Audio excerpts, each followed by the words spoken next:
पीसा हो अम्मा धीरे धीरे, हरदी के गांठ हो पीसा हो अम्मा धीरे धीरे, हरदी के गांठ हो पीसा हो अम्मा धीरे धीरे। पहिला हरदिया अम्मा पंडित जी चढ़ई हैं, पहिला हरदिया अम्मा पंडित जी चढ़ई हो।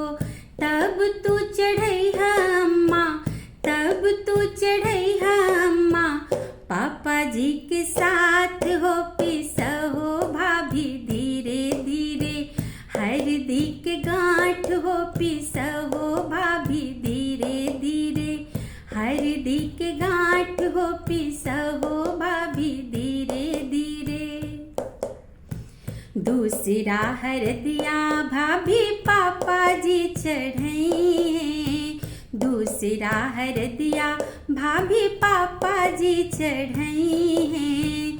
तब तू चढ़ई है भाभी, तब तू चढ़ई है भाभी, भैया जी के साथ हो पीसा हो बुआ धीरे धीरे, हरदी के गांठ हो पीसा हो बुआ धीरे धीरे, हरदी के गांठ हो पीसा हो बुआ धीरे धीरे।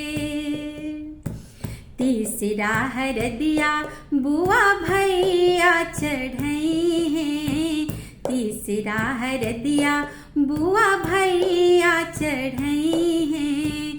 तब तू चढ़ई है बुआ, तब तू चढ़ई है बुआ, फूफा जी के साथ हो पीसा हो दीदी धीरे धीरे, हरदी के गांठ हो पीसा हो दीदी धीरे धीरे, हरदी के गांठ हो पीसा हो दीदी धीरे धीरे। तीसरा हरदिया दीदी बुआ जी चढ़ई हैं, तीसरा हरदिया दीदी फूफा जी चढ़ई हैं।